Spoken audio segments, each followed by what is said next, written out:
There's a difference between people who achieve great things and really go to the highest heights in any aspect of life and those who end up mediocre, those who always stay the same, those who are always stuck in their comfort zone. It's something about the mindset that is so powerful, and we see this come to life many times in sports. And today, we're going to explore two of the greatest minds, I should say, that we have seen that lead to achieving and success because of their different perspectives on the thing that drove them to be great, that drove them to succeed. Now, I'm talking today about two of the greatest basketball players, that you could, basically ever see in Michael Jordan and Kobe Bryant. Now, there's been a great debate over who is better, Michael or Kobe. I come from a generation of watching Michael Jordan play, and I definitely feel that he's the greatest basketball player we've seen, full package, pound for pound. But I have a lot of respect for Kobe Bryant. And in fact, I feel that Kobe really surpassed Michael Jordan in a lot of ways in terms of his ability to do certain things. I feel like he was an overall better shooter because he could shoot the three-pointer better than Michael Jordan. I believe he probably had more things that he added to his game from an offensive perspective. I think Michael was a better defender and just the overall just innate ability and competitive drive of Michael Jordan, giving him an edge.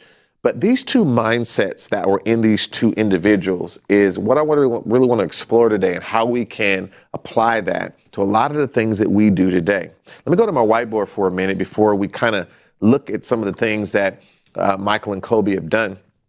Now, go to my whiteboard for a minute, and I want you to think about, we had more of the Michael Jordan side, right? And very few people will be able to do what Michael Jordan did as an athlete. But I want to talk about what mindset was there, because this is something that we all can do. Now, this was more of a competitive nature.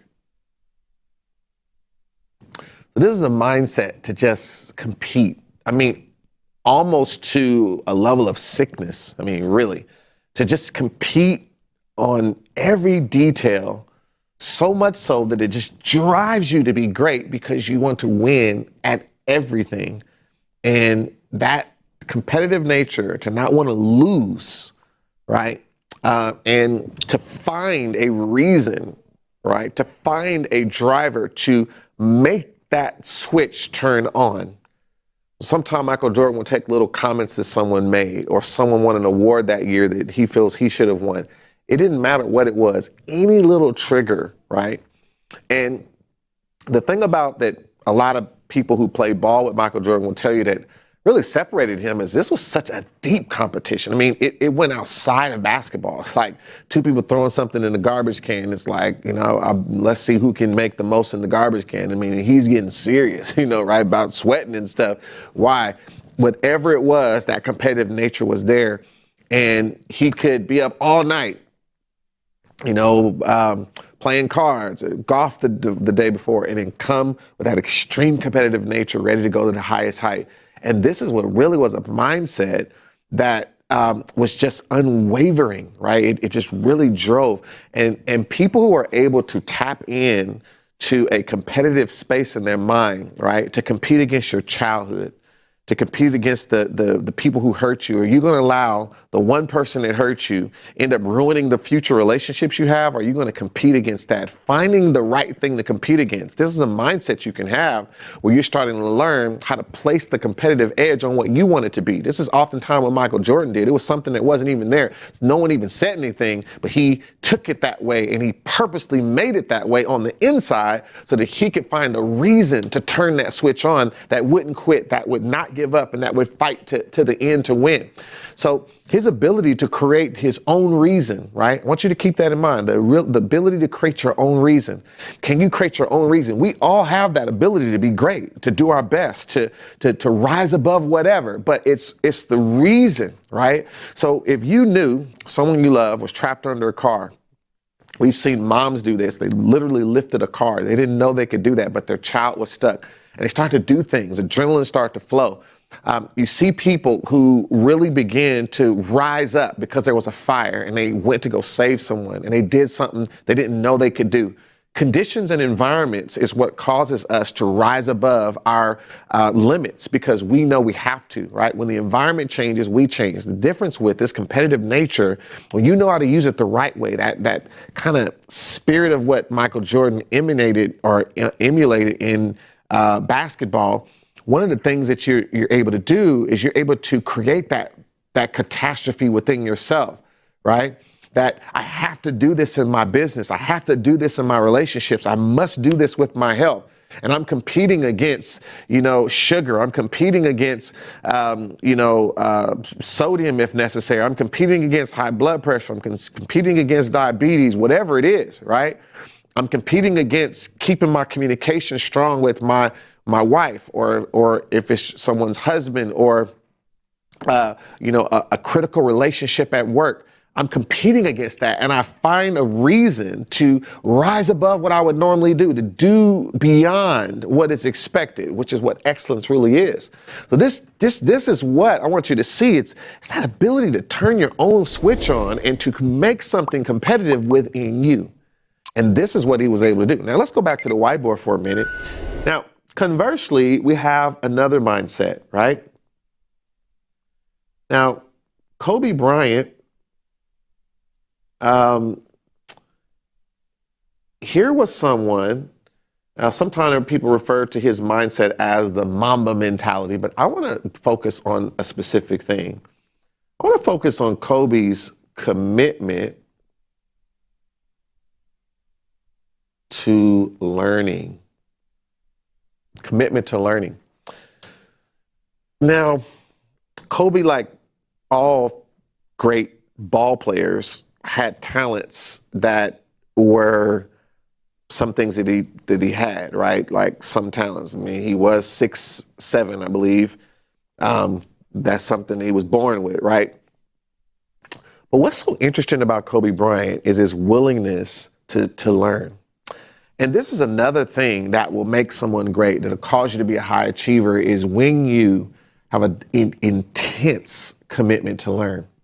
So when you have an intense commitment to learn, it means, and this is what's wrong with some people today, they don't have enough intentional focus on things that actually move their life forward.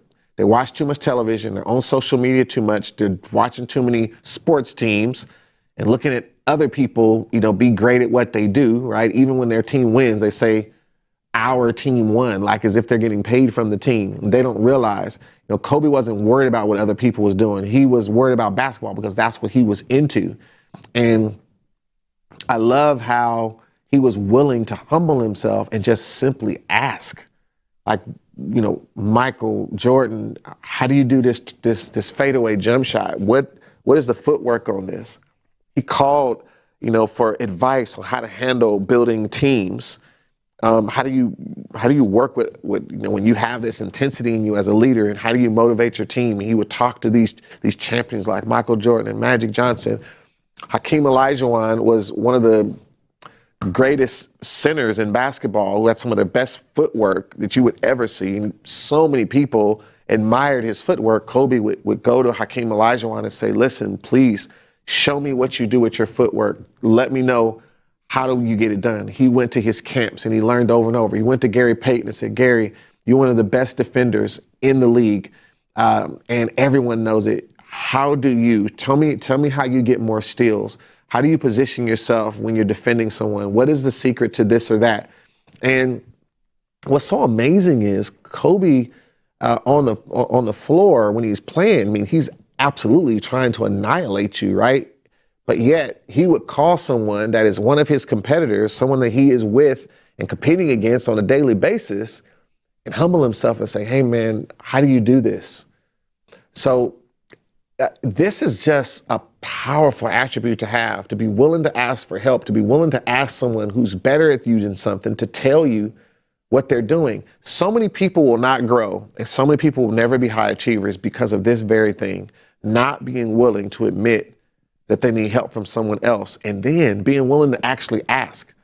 I can't tell you how many young people I talk to that just won't ask They won't make the teachers teach them. They sit there confused and they never tell the teacher they don't get it. They don't go back after school and make that teacher help you with your homework because that's why they're there. So many people at work who never ask for that promotion. They don't speak up when they feel looked over. They don't say anything when there's a skill set that they, want to learn so that they can increase their what they have to offer as a professional. Like so many entrepreneurs who just get caught up doing the same old thing, right?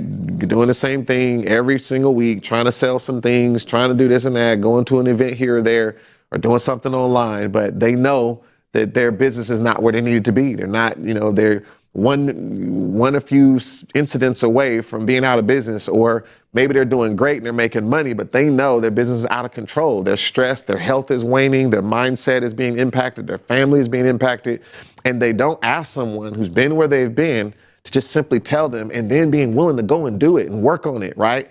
This is what Kobe Bryant was able to do. This is what made him great. And this is what, to me, was so unique. And I feel all those other basketball players, including Michael Jordan, noticed this fire in this young man when he first came to the league, that this guy's not playing around. He really wants to know. He's determined to be great, but he knows that it's going to be through his learning. It's not, I wasn't born, Kobe wasn't the fastest. He didn't have big hands like Michael Jordan. He couldn't jump like Michael Jordan, all these different things. He didn't let that stop him. He learned how to use the tools that he was given, coupled with taking information from other people and working on it and working on it and working on it until it got to a level of mastery that caused him to achieve greatness. And these are two mindsets, right?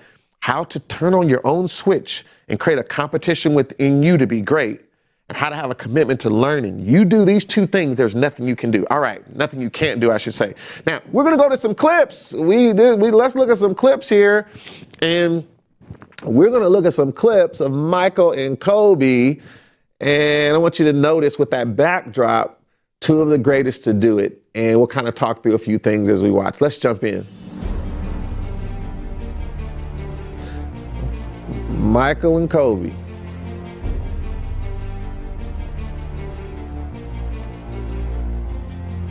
Tip-off just around the corner, but quickly everybody's talking about Kobe Bryant and Michael Jordan. Oh, well, this is the matchup that everybody's been waiting to see here in Los All right, let's Angeles. stop real quick. So I want you to see, like right away when Kobe came into the league, and you heard the announcer saying, everyone's been waiting for this matchup, everyone wants to see it. Well, here's this kid, 18, 19 years old. Why are they saying that? They already saw. Look at the fire in Kobe's eyes. Like, in those eyes is hours of learning, hours of watching film, just learning, going to the playground, studying, doing it, because he watched almost everything Michael Jordan did. I mean, literally how he chewed his gum, how he celebrated, all of this stuff. But the commitment, it turned him into one of the greatest basketball players we've ever seen. And everyone knew that these two giants had something special. So when you saw them get, and I remember these times, you got to see these two in live competitive situations finally coming up against each other. Now, Michael Jordan's a lot older than Kobe, right, to his credit, but he was still in a prime, kind of the ending of his prime. So it was very interesting, and Kobe was still kind of, to his credit, just kind of getting in and getting his footing. He hadn't really fully arrived at his prime, but it was still just masterful to see. So let's keep going. Versus the student. Kobe's trying to steal his knowledge. Little advice from the master. Bad the education. He's now in a postgraduate course. Now, let's stop right there. So you notice Michael Jordan, now Kobe, he once even said this, he knew that spin move that Michael Jordan just did, but it's different when you see it in real time. And that's one thing I want you to understand. You can learn by reading books, doing things, but when you get in the game, right? Go in that business, get out there with customers, get into that conversation about that relationship issue, get into those things you need to talk about with your finances, jump in and start doing it because it's different in real time.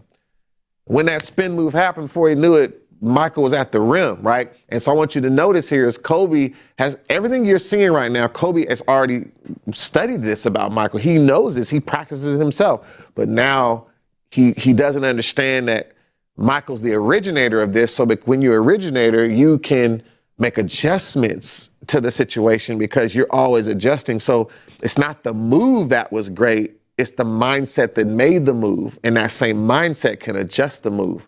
And this is why that mindset is so important. Let's continue to watch more. Jordan guarded by Bryant. Takes him inside and banks it home. There, little Jordan sticking out of his tongue right there. Michael is trying to teach Kobe a lesson, trying to give him the experience, the youth, to the wisdom that what he once had.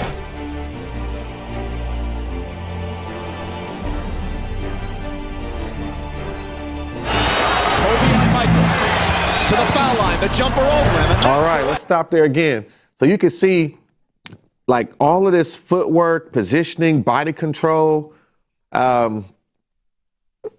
It's amazing just to look at the mechanics of Michael Jordan that, think about it, his competitive nature literally caused him to really adjust and create his own way of playing basketball. No one had seen this style of basketball, just the fundamentals, the footwork, the timing, the speed, the precision. And you can see that Michael Jordan, with that competitive nature, he was constantly looking for reasons to be better than what was before him. And because of that, it started to shape a new basketball player, a new style. And this became a style that others wanted to follow. Now, he borrowed from Dr. J. He borrowed from, George Gervin. He borrowed from all these individuals, and he incorporated things, right? But he wanted to be better. And because of that, it started to create this new style.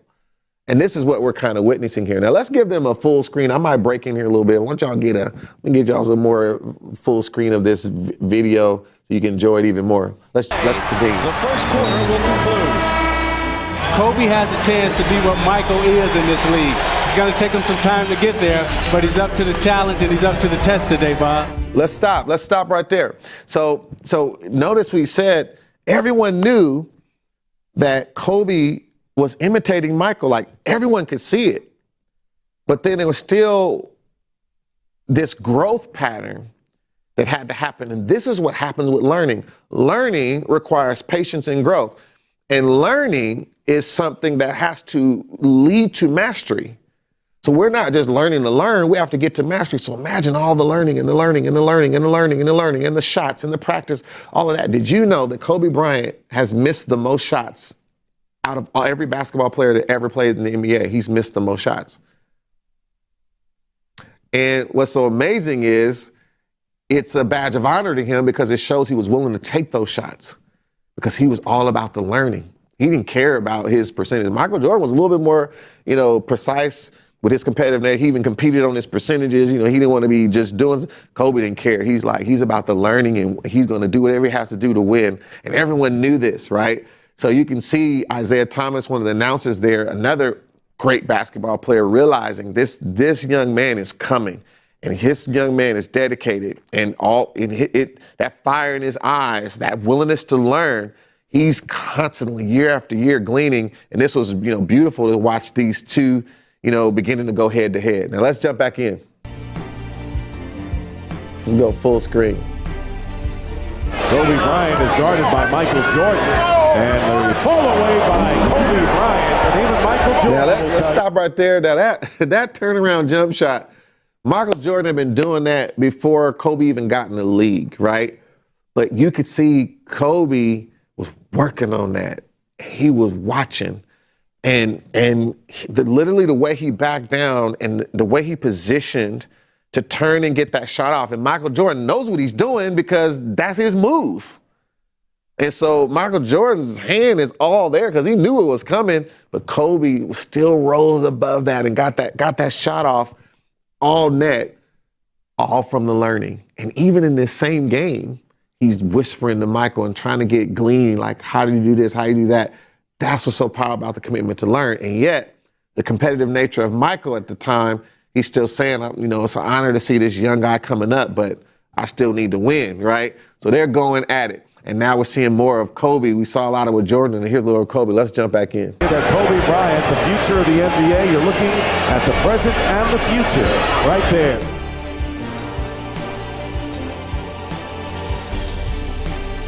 Michael Jordan with 36, Bryant with 33. Kobe has sent a message to everyone else that he is the future.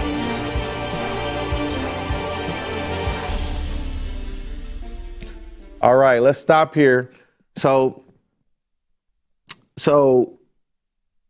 Jordan had 36. I think Kobe had 33 in that game. And I remember this game. I remember watching every moment of it. And this was really near and dear to me because I had studied Michael Jordan so much too and patterned a lot of my basketball skill behind his approach to basketball. So when I saw Kobe, I knew what he was doing, right? Because that was my world, like studying the game. I could see what he was doing. And so it was like an out-of-body experience to see Kobe come along closer to my generation that was now taking on, someone that my generation had really looked to in basketball excellence. And so now we're entering into Michael Jordan, who had retired. He's close to 40 years old. Now he moves to play with the Washington Wizards. And him and Kobe are playing now. And now that competitive nature, Michael Jordan's doing things at that age that no one had ever seen before on a really mediocre team, but he was still doing powerful things.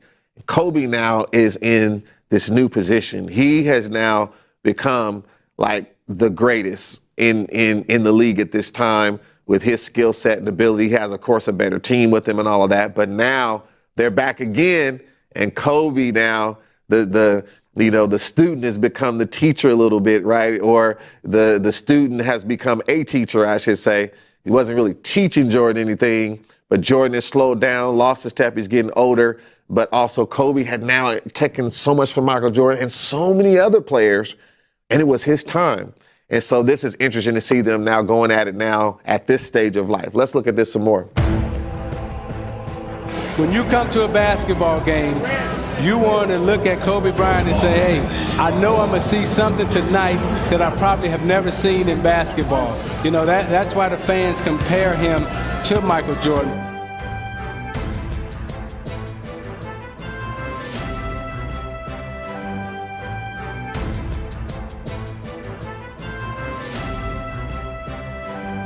All right, let's stop right there. Now, I want you to notice Michael Jordan is still like a problem, like competing. And this goes back to that competitive nature, right? So the fact that Michael Jordan, just as being an originator of this style of play and, being the best in the league for so many years, right? Winning 3 championships, going away for a while, coming back and winning 3 more straight, unheard of, right? And now here he is late in his career, and you see him down there pushing and shoving with Kobe, like challenging him with everything he's got. That's that competitive nature, right? And that's what, again, finding that reason. This probably was such a joy to Michael Jordan because of that competitive nature. He needed a reason, and Kobe was a reason, right? All the younger ones coming along was a reason. Like now, and then eventually, though, his body, is going to outwin his mind, right? In terms of your body can only go so far, even though his mind was there. So it was really interesting to see how that mindset even still was there. Let's continue. This is a patented Kobe Bryant shot. Did he get it from Michael Jordan? Oh, yes, he did. He's chasing Michael Jordan on the all-time list. He is in hot pursuit of Mr. Jordan in terms of the all-time scoring list. Stop it right there. I want you to see these two here and that look in their eyes. That look. That look of competitive nature, commitment to learning. Michael Jordan, all the way to the end, he still had that look in his eyes. Kobe, now, even though he knows Michael is older, he still sees him as his greatest competitor. And you can see that fire, right? And so we have to have this look in our own eyes about the things facing us, the things in our way, right? We got to have that mindset. And these two mindsets will definitely lead you to high achievement. Let's wrap the rest of that up there. Oh, that's it? Okay. So, I hope you really got this. Let's go back to my whiteboard for just a minute. We talked about Michael Jordan's competitive nature, right? And so I want you to remember this. You have to decide what it is that's going to be your trigger. What is it you're going to, don't worry about sports, but what are you competing against now that could be in your way? And do you allow that to trigger a response to be great? Then having a commitment to learn that there's anything you don't have, you can get it through learning. And through learning, you can lead to mastery. And through mastery, you can become a high achiever. I hope you enjoyed this session. I'm Michael E. Parker. As always, make sure you keep running the business of you. And I want each and every one of you to know that you can do anything you want to if you apply these mindsets. Make sure you like and subscribe, hit the notification bell. Make sure that you leave some comments about how this mindset. Do you think Michael was better than Kobe? Do you think Kobe was better than Michael? Do you think there's a difference in competitive nature versus the commitment to learning? What do you say about this? And what are some things that stood out to you in this discussion? Leave some comments, and I look forward to seeing all of your comments. Until next time, keep being the CEO of you. And remember to charge, expand, and overcome.